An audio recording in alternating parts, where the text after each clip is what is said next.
Harassment को redefine किया गया इस अमेंडमेंट के अंदर, और उसके अंदर discrimination on the basis of gender which may और may not be sexual in nature.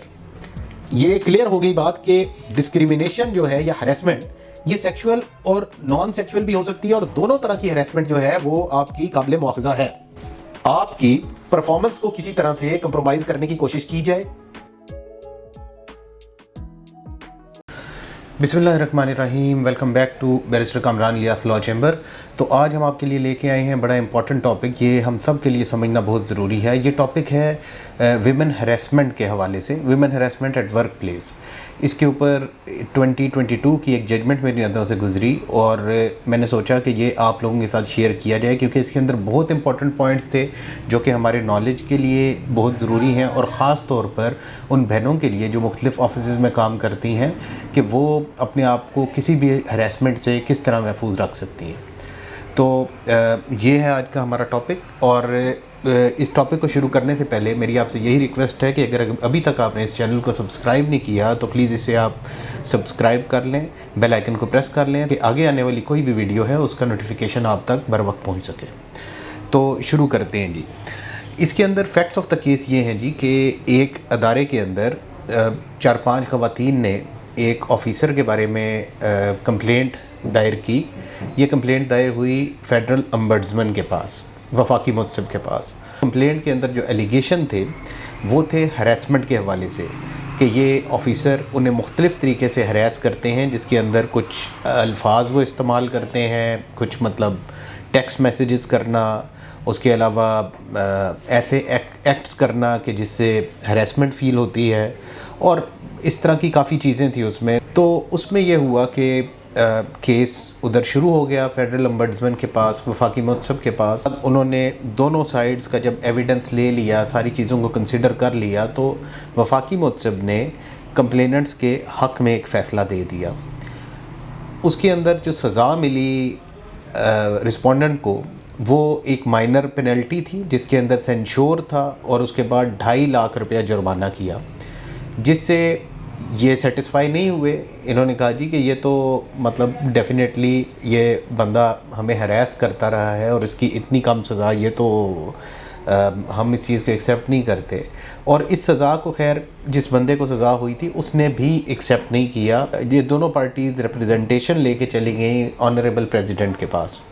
Honourable president ने इस केस को देखा, सारी चीज़ों को बगौर देखने के बाद, सारे एविडेंस को देखने के बाद उन्होंने ये फ़ैसला दिया जी कि उसकी सज़ा को उन्होंने बढ़ा दिया।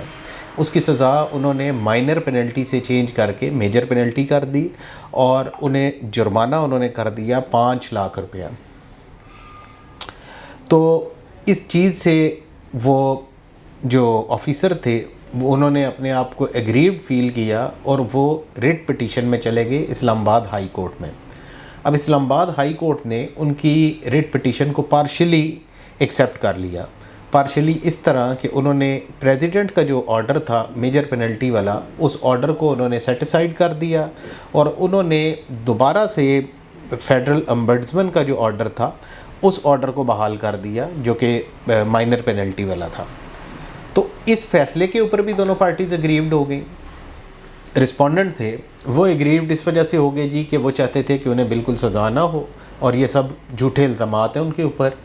और दूसरी साइड पे जो पिटिशनर थे उनका ये कहना था कि ये सज़ा इनकी बहुत कम है, और यही केस लेके वो सुप्रीम कोर्ट में चले गए। सुप्रीम कोर्ट में ये केस चला, और अल्टीमेटली सुप्रीम कोर्ट ने इसके अंदर फ़ैसला पिटिशनर्स के हक़ में दे दिया। पिटिशनर से हक़ में देते हुए उन्होंने बहाल कर दिया प्रेसिडेंट के फ़ैसले को, रिमूवल फ्रॉम सर्विस वाला फ़ैसला, और साथ ही 5 लाख रुपया पर पिटिशनर इनके ऊपर जुर्माना आयद किया उन्होंने, कि हर पिटिशनर को ये 5 लाख रुपया कंपनसेशन के तौर के ऊपर देंगे। और उसके अलावा ये बात सामने आई कि ये तो रिटायर्ड हो गए हैं, और रिटायरमेंट के बाद ये चले गए हैं कनाडा। जो रिमूवल फ्रॉम सर्विस थी उसे कंपलसरी रिटायरमेंट के तौर के ऊपर उसे चेंज कर दिया गया, और जुर्माना 5 लाख रुपया पर पिटिशनर के हिसाब से उनके ऊपर हो गया, जो कि कंपनसेशन थी।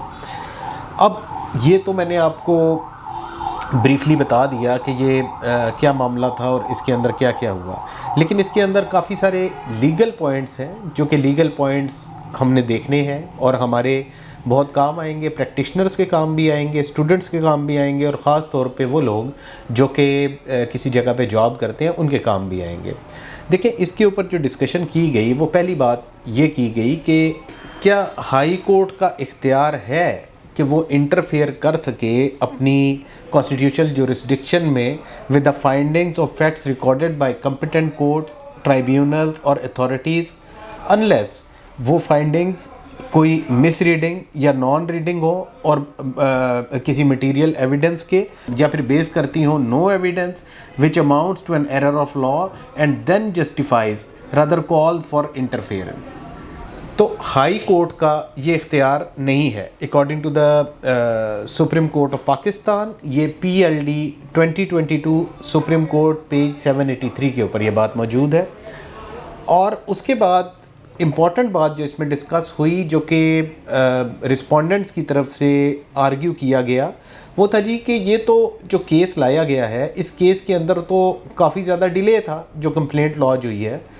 तो सुप्रीम कोर्ट ने और इससे पहले प्रेसिडेंट ने भी ये बात कही कि देखें, ऐसे मामलात के अंदर डिले कोई फैक्टर नहीं होता, क्योंकि देखें ये कोई छोटा मामला नहीं है, ये सेक्सुअल हैरेसमेंट का मामला है।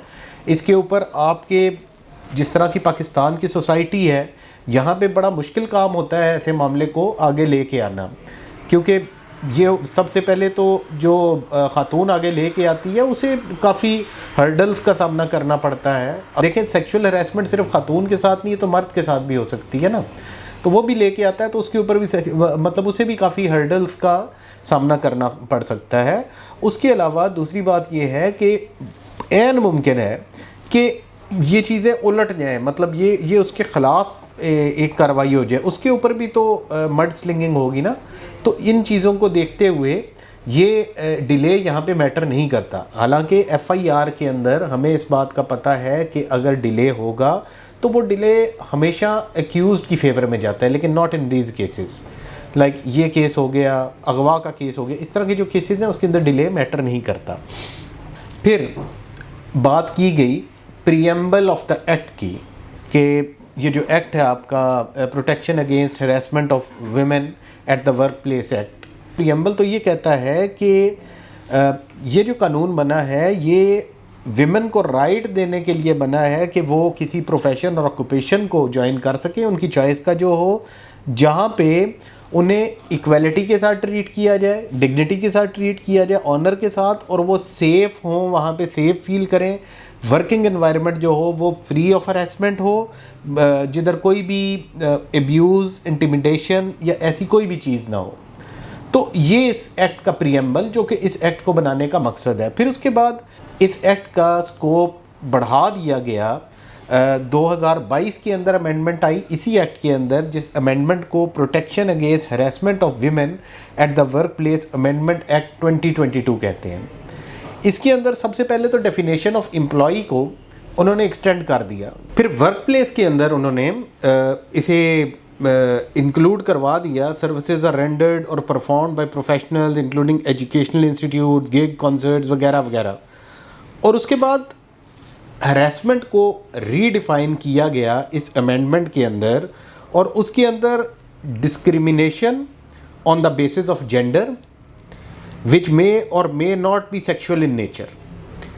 ये क्लियर हो गई बात कि डिस्क्रिमिनेशन जो है या हरासमेंट ये सेक्शुअल और नॉन सेक्शुअल भी हो सकती है, और दोनों तरह की हरासमेंट जो है वो आपकी काबिल मुआखज़ा है।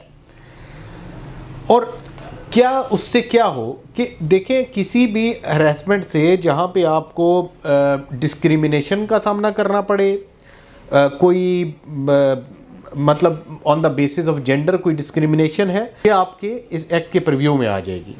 और उसके बाद इसके अंदर फर्दर इंक्लूड किया गया कि कोई भी एक्सप्रेशन या जेस्चर जो कि नामुनासिब हो, जो कि डेरोगेट करता हो, डेरोगेटरी हो, वो इसके अंदर शामिल होगा। और इसके अंदर और इम्पॉर्टेंट बात यह है कि जो भी चीज़ कॉज करेगी इंटरफेरेंस विद वर्क परफॉर्मेंस और क्रिएटिंग एन इंटिमिडेटिंग हॉस्टिल और ऑफेंसिव वर्क इन्वायरमेंट, आपकी परफॉर्मेंस को किसी तरह से कंप्रोमाइज़ करने की कोशिश की जाए। इसे इस टाइम इसके कॉन्टेक्स्ट में ले रहे हैं, इस एक्ट के कॉन्टेक्स्ट में, तो आपकी परफॉर्मेंस को किसी तरह भी कंप्रोमाइज़ करने की कोशिश की जाए कि आपकी परफॉर्मेंस कम हो, तो ये चीज़ इसके परव्यू में आ जाएगी। इसके अलावा मज़ीद इसी जजमेंट के अंदर बताया गया कि many forms of pervasive harassment in the workplace including denial of equal opportunity as well criticism of one's ability on the basis of gender also comes within the ambit of harassment। इसके अंदर important बात है, बाकी चीज़ें तो हम समझते हैं, denial of equal opportunities. Denial of equal opportunities का मतलब क्या है? इसका मतलब ये है कि आपको वो मौके फराहम नहीं किए जा रहे जिससे आप प्रोग्रेस कर सकें। आपकी प्रोग्रेस के रास्ते में रोड़े अटकाए जा रहे हैं। मतलब आपकी डिस्क्रिमिनेशन जहाँ पे होगी ना on the basis of gender, ये आपकी हरासमेंट के ज़ुमरे में आ जाएगी। इसके अलावा इस अमेंडमेंट के अंदर जहाँ पे कंप्लेनेंट की एप्लीकेशन थी वहाँ पे विमेन और मैन का वर्ड लिखा गया था, उसे चेंज करके विद एनी पर्सन कर दिया गया। इस एनी पर्सन के अंदर मैन, वुमेन या फिर आपका ट्रांसजेंडर, ये सब इसके अंदर शामिल हो जाते हैं। देखें, मकसद तो इसमें आपके एक वर्क प्लेस को आइडियल माहौल फराहम करना है ना, उसके अंदर ये मैटर नहीं करता इसकी जेंडर क्या है क्या नहीं है। ज़रूरी नहीं है कि हर बड़ा काम सिर्फ मर्द ही कर सकता हो या औरतों का काम सिर्फ किचन में ही है। ये तो बड़ी अजीब सी बात है और मुझे बड़ी अजीब लगती है। देखें, दुनिया के जितने भी बड़े शेफ़ हैं ना, वो सब के सब मर्द हैं, और लेकिन हमारे इधर मतलब ये एक हमारा नॉर्म है कि औरतें ही कुकिंग करेंगी, मर्द कुकिंग नहीं करेंगे।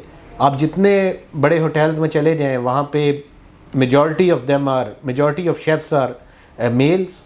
अल्लाह ताला ने जब इंसान को पैदा किया ना, तो हर इंसान के अंदर सलाहियत है। दुनिया में कोई ऐसा काम नहीं है कि जो कि नामुमकिन हो।